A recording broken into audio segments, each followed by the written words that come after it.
구독과 좋아요는 큰 힘이 됩니다. 사람이 성장하면 대학교를 들어가고 대학교를 졸업 맡으면 대개는 직장이나 아니면 사업체를 운영하거나 여러 방향으로 인생의 방향을 잡아서 살아가게 됩니다. 그러나 그렇게 살아가던 길에서 어떤 계기를 만나면 지금까지 자신이 생각하고 계획하고 살아온 길에서 완전히 다른 방향으로 인생을 살아가게 되는데, 그 어떤 계기가 바로 터닝 포인트가 되겠습니다. 원효 대사가 중국으로 유학을 가려고 길을 가다가 날이 저물고 비가 와서 동굴로 들어가서 밤을 새우게 됩니다. 밤에 자다가 목이 말라서 손으로 더듬더듬 하다가 바가지에 물이 담겨 있는 것을 알고 그 물을 달게 마시고 잠이 들었습니다. 아침에 날이 밝고 잠에서 깨어서 보니까 자신이 마신 물이 해골에 고여있는 물이었다는 것을 알고 그 자리에서 구토를 하면서 번쩍 깨닫게 되었습니다. 일체 유심조, 모든 것은 마음에 있구나, 마음먹기에 달렸구나, 모든 것이 내 마음에 있는데 내 마음속을 탐구하고 연구해야지 중국으로 가서 무엇을 배우겠는가 하고 깨닫고는 중국 유학을 포기했습니다. 바로 원효 대사가 해골의 물을 마셨다는 그 사실을 깨달은 그 순간이 바로 터닝 포인트가 되겠습니다. 오늘 본문을 보시면 사도 바울이 아그리파 왕 앞에서 자신이 무죄함을 변호하면서 자신의 인생을 살아온 길을 밝히는 내용입니다. 오늘 본문을 보시면서 저와 여러분도 나의 인생의 터닝 포인트가 어디인가 한번 좀 되돌아보고, 아직까지 터닝 포인트가 없었다면 오늘 이 시간이 여러분의 터닝 포인트가 되었으면 하는 소망을 가져봅니다. 그러면 터닝 포인트가 있기 위해서는 무엇이 필요한가에 대해서 한번 오늘 본문 말씀을 중심으로 해서 생각해 보겠습니다. 터닝 포인트가 있어야 되기 위해서는 먼저 원인이 되는 어떤 계기가 있어야 합니다. 사도행전 26장 15절에서 16절 말씀 보면, 내가 대답하되 주여 니시니이까? 주께서 가라사대 나는 네가 핍박하는 예수라. 일어나 네 발로 서라. 내가 네게 나타난 것은 곧 네가 나를 본 일과 장차 내가 네게 나타날 일에 너로 사환과 증인을 삼으려 함이니. 이렇게 기록되어 있습니다. 바울은 아그리파 왕 앞에서 자신을 변호할 수 있는 기회를 가지게 된 것을 행운이라 생각했습니다. 그리고 지금까지 자신이 살아온 길을 쭉 설명을 합니다. 바울 자신은 가장 엄한 가말리엘 문화에서 바리새인으로 교육을 받았고, 교육받은 그대로 나사렛 예수를 따르는 사람들을 핍박하고 옥에 가두고 스데반 집사가 돌에 맞아 죽는 그 현장에서 그가 돌에 맞아 죽는 것이 율법에 맞는 형벌이라고 생각했던 사람이었습니다. 그리고 수많은 기독교인들을 체포하기 위해서 산헤드린 공회 의장의 도장이 찍힌 서류를 가지고 다메섹으로 가다가 정오쯤 되어서 해보다 밝은 빛이 그와 그의 일행을 둘러 비추더니 하늘에서 히브리 방언으로 사울아 사울아 네가 어찌하여 나를 핍박하느냐 가시체를 뒷발질하기가 네게 고생이니라 하는 음성을 듣게 됩니다. 그래서 바울이 깜짝 놀랐습니다. 주여 니십니까? 하고 물어보니까 나는 네가 핍박하는 예수라. 일어나라. 이제 네가 나를 본 일과 장차 내가 네게 나타날 일에 너를 사환과 정인으로 삼으려 하노라 하는 음성을 들었습니다. 바로 부활하신 예수를 만난 이 순간이 바울의 인생에서 터닝 포인트가 되었던 것입니다. 기독교인들을 핍박하고 잡아서 옥에 가두고 돌로 쳐 죽이는 그의 인생이 완전히 돌아서서 자신 스스로 예수의 종이 되고 예수를 위해서 스스로 고난받고 멸시받는 그런 인생으로 변화되게 된 것입니다. 예수님이 바울에게 말씀하십니다. 가시체를 뒷발질하기가 네게 고생이니라. 이렇게 바울에게 말씀하셨습니다.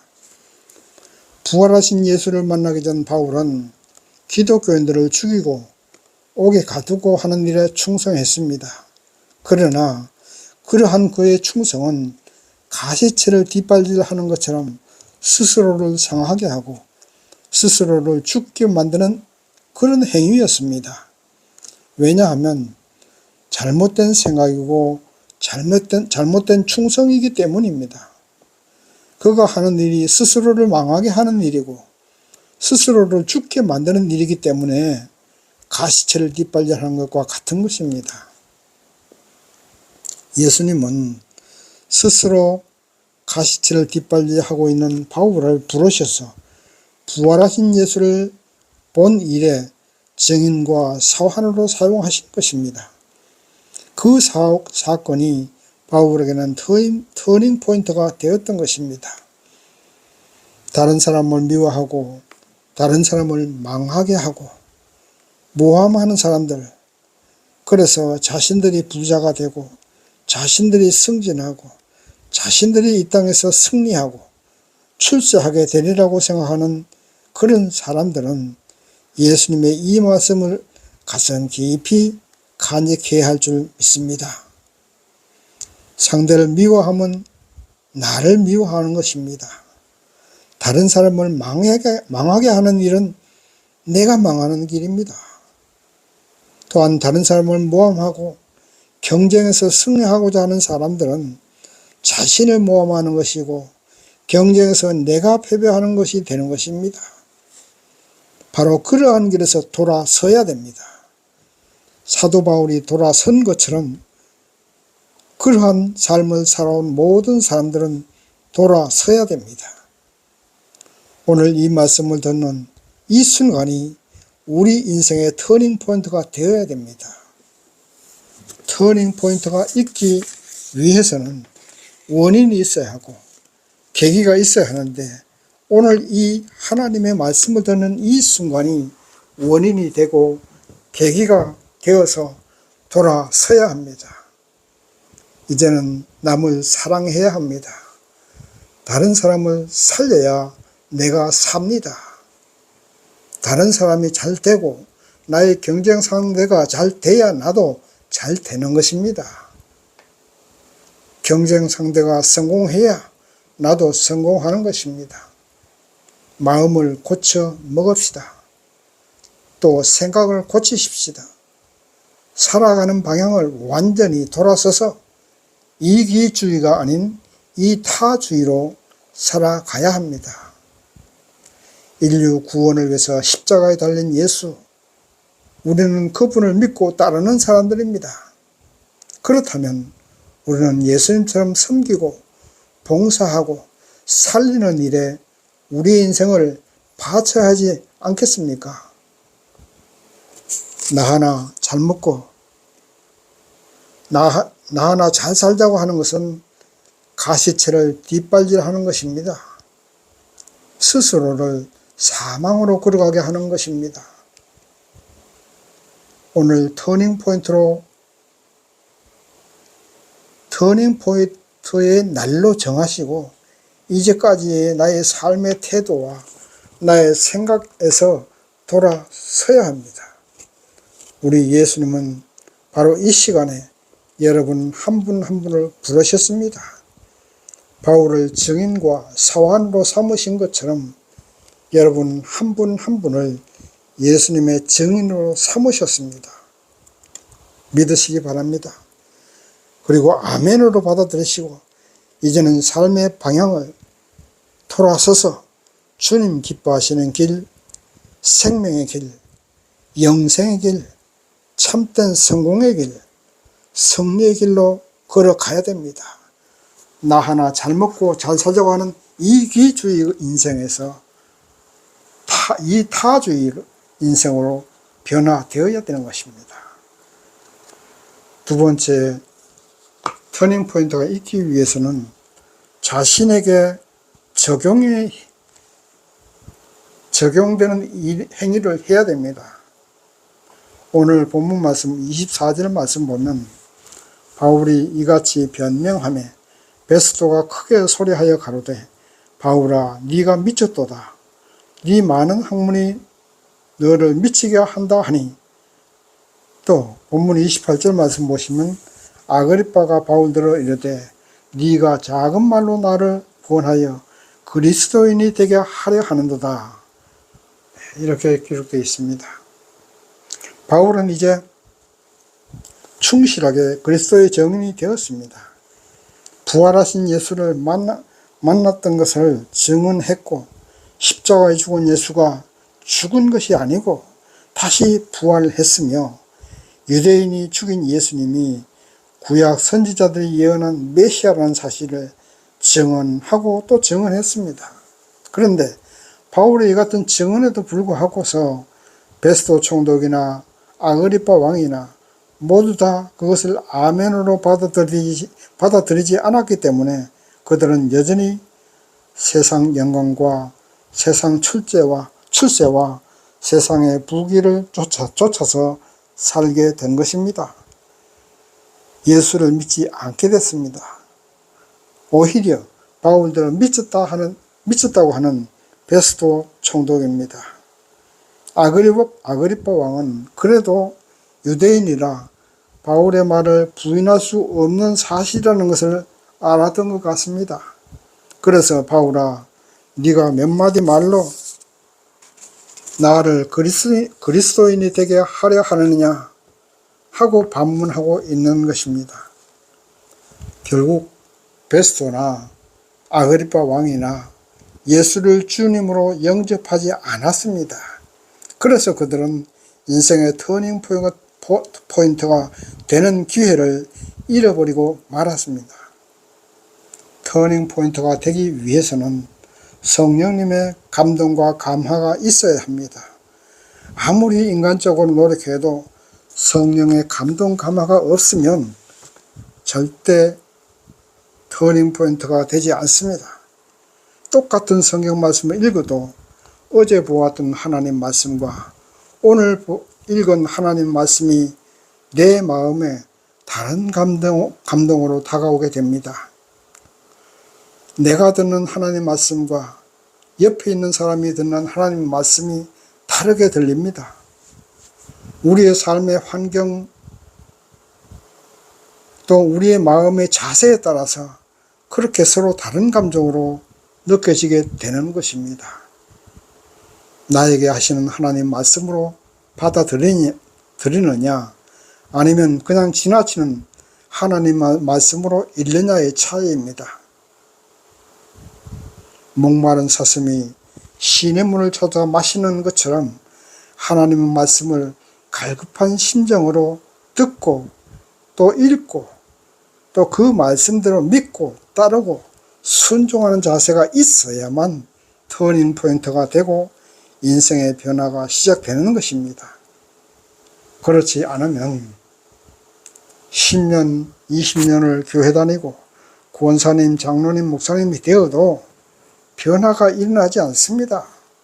성경 말씀을 나에게 하시는 하나님 말씀으로 받아들이고 나의 현재의 인생에서 현재 살아가고 있는 삶의 모습에서 어떻게 말씀을 적용할 것인가를 생각하고 생활에 적용하고 나의 현재의 삶에서 적용해야 됩니다. 그래야만 인생의 터닝 포인트가 되고 삶이 변하고 생각이 변하고 생명의 길, 축복의 길로 돌아서게 되는 것입니다.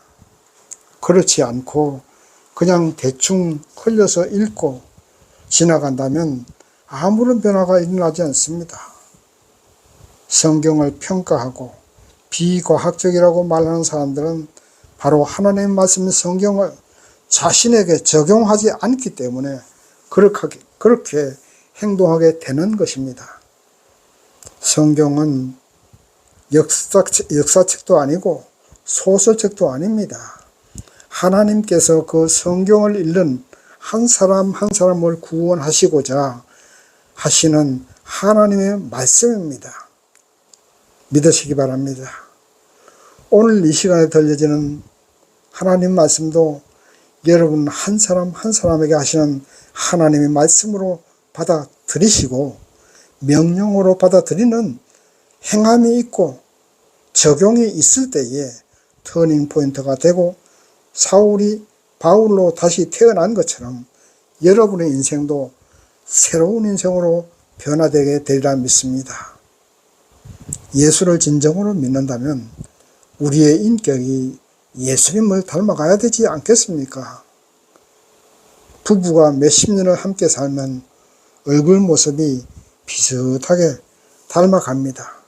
그것처럼 우리가 예수를 믿고 믿음 생활을 해나갈수록 우리의 인격과 우리의 생각 그리고 살아가는 삶의 모습이 예수님을 닮아가게 돼 있습니다.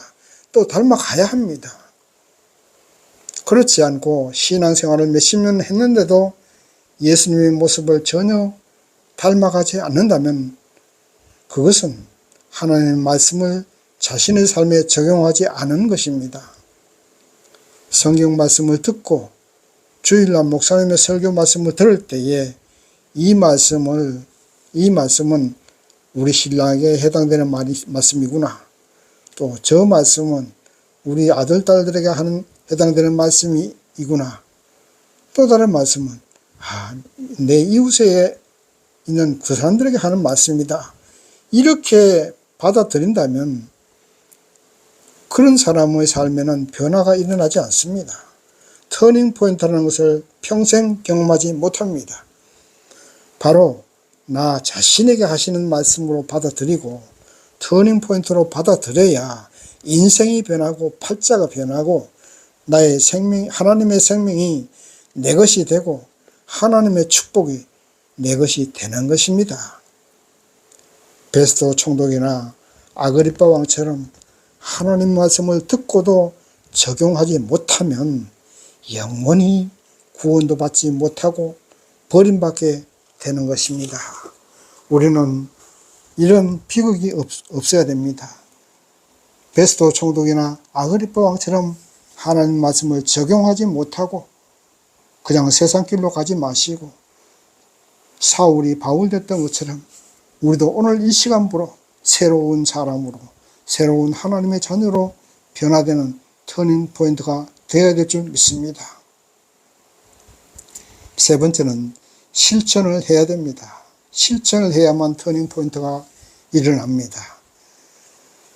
바울의 설교와 바울의 변호를 들은 베스도 총독이나 아그리빠 왕이나 모두가 다 바울이 아무런 죄가 없다는 것을 인정했습니다. 바울은 열심히 자신의 무죄함을 변호했지만 사실 그 변호가 예수의 부활과 부활하신 예수님이 유대인이 그렇게 수천 년 동안 기다려온 메시아라는 사실을 증언했습니다. 그런데도 그들은 예수를 영접하는 실천이 없었습니다.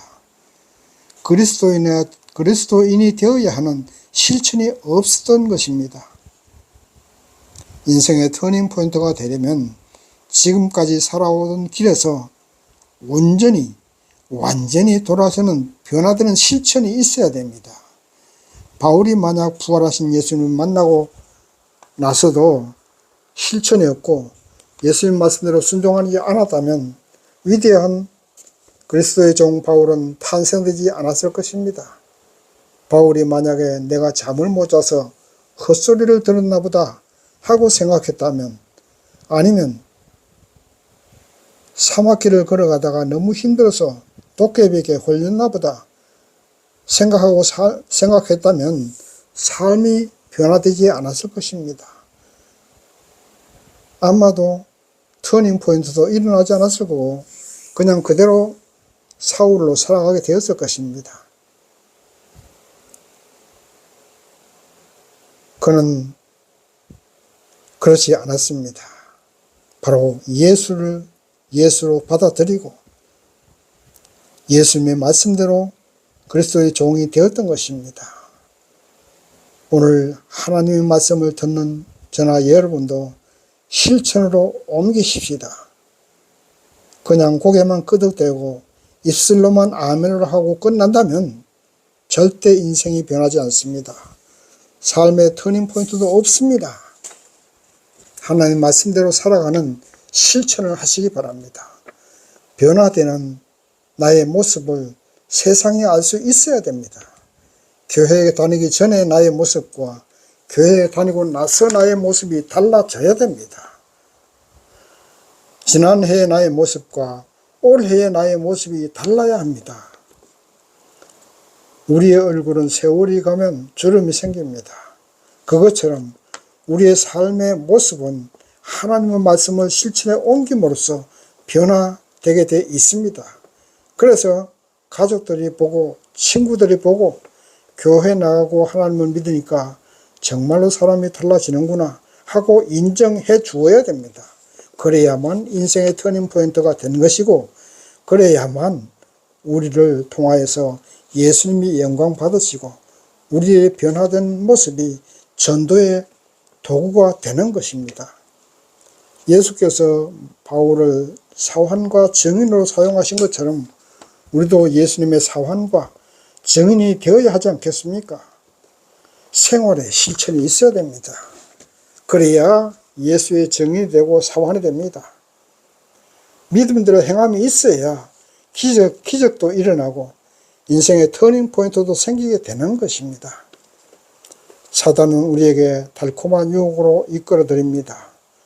지금까지 착하게 살던 사람이 갑자기 악하고 못된 사람으로 변화되게 되는 나쁜 터닝 포인트도 있습니다. 사단과 함께 영벌과 멸망으로 가는 터닝 포인트로 가면 안 되지 않겠습니까? 생명의 길, 축복의 길이 되는 예수 그리스도의 말씀을 받아들이시고 그대로 실천하는 살아있는 믿음의 성도가 되어야 됩니다. 이제 말씀을 정리합니다. 사도 바울은 부활하신 예수를 만남으로 그의 인생에서 터닝 포인트가 되었고 바리새인에게서 그리스도의 종으로 변화되었습니다. 문제는 마음입니다. 하나님 말씀을 듣고도 그것을 마음으로 받아들이지 않으면 변화되지 않습니다. 오늘 바울이 만난 예수님을 여러분도 만나시기 바랍니다. 바울이 들었던 예수님의 음성을 여러분도 마음으로 들으시기를 바랍니다. 그리고 말씀대로 순종하고 살아가는 터닝 포인트로 삼으시기를 바랍니다. 오늘부터는 예수님의 종과 사환이 되시고 모든 사람에게 변화된 우리의 모습을 보여주시기 바랍니다. 가시체를 뒷발질하는 불신앙과 악한 길에서 벗어나서 생명의 길, 복된 길로 돌아서시는 저와 여러분들이 되시기를 주님의 이름으로 축원합니다. 아멘.